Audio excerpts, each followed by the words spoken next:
tells us which service we can, which service we can't.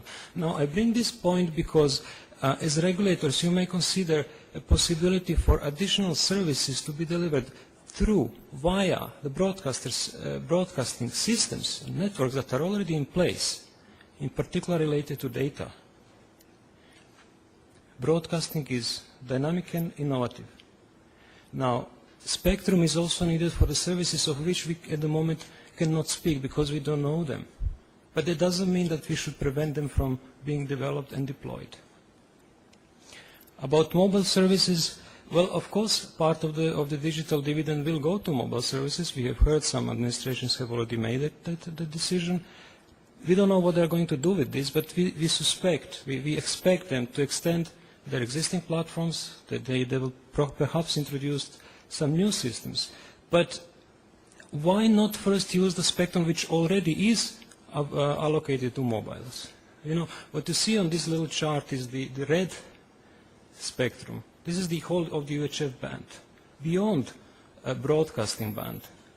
The red is the mobile allocation, and the yellow is broadcasting. We shouldn't forget that there is some unused spectrum that is allocated to mobiles that can be used for new services. About wireless broadband, well, we believe that the capacity in the UHF is rather limited. If it is deployed as it seems to be proposed, we suspect there might be some quality of service issues. Again, in some unused spectrum, in the upper frequency bands, higher bit rates can be achieved than in the UHF. We don't seem to understand the business case yet. All these questions, well, we can't answer, but we observe that in the debate about the digital dividend, one has to make assumptions without having the facts.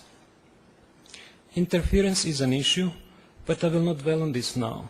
We have heard already today. I'm confident that our engineers and that work in the administrations and in the mobile industry are capable of solving this problem.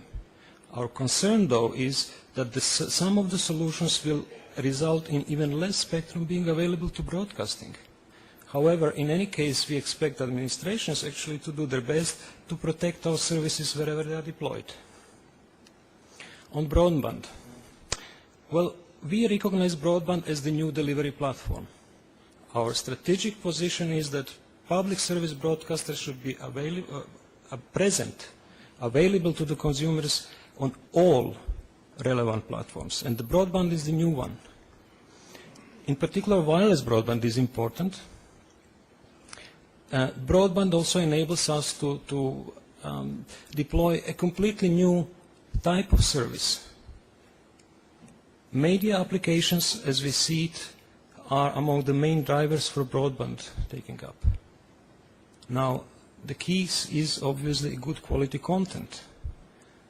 If you remember a few slides earlier, I have indicated that it is the public service broadcasters that invest most in the original European content. Now, this is another way of delivering it to the public. For those who want an example, just think of the iPlayer that is provided by BBC and all the discussions about the capacity of the broadband networks that now have to cope with the demand of the public. So we support universal high-speed access to Internet to everybody and everywhere. For the record, we do. We would like it to happen. But it is important to see what is the most efficient and sustainable way. Obviously, we don't believe that UHF is the right way to go. It is not to say that wireless broadband cannot be deployed in the UHF, but if we expect the UHF to solve the issue of digital divide, I'm afraid we are all going to be disappointed at one point. Yeah. Okay, those are also our observations. Now, in conclusion, public interest must be protected in the debate and the decisions on the digital dividend. We have heard that the European Parliament has already made similar statements.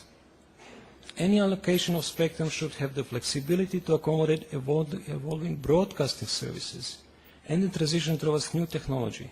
Please don't make decisions that would then hinder the developments of broadcasting. Regulators should recognize different business model of potential spectrum users, their overall value to society, their respective market positions, and their ability to monetize consumers. Broadcasters, in particular public service broadcasters, do not directly monetize consumers. We do not charge for our service every time you watch any of the programs. Consumer choice is important. DTT, digital terrestrial platform, must remain competitive in order to stay attractive. If we don't have enough channels on the terrestrial platform, it will die out. It will be probably overtaken by other platforms. So for the sake of competition and consumer choice, we need to keep the terrestrial platform alive. Broadband is an enabling platform. It is not a service per se. It is a vital delivery platform for many services. Now, it must be considered in a broad context, and please, it is important. The discussions on broadband, especially wireless broadband, shall not be restricted to the digital dividend discussions. This issue is far too important. We can't solve broadband issues by discussing digital dividend alone. We have to see it in a broader picture. Efficient use of spectrum must be an imperative for all users. Yes, broadcasters' use of spectrum is under scrutiny for a period of time, but we believe that similar approach should actually be applied to other users. Perhaps there is a potential for dividend elsewhere as well. Now, a final thought, something to contemplate and maybe discuss at some other occasion. The digital dividend spectrum has been used for public service for many years.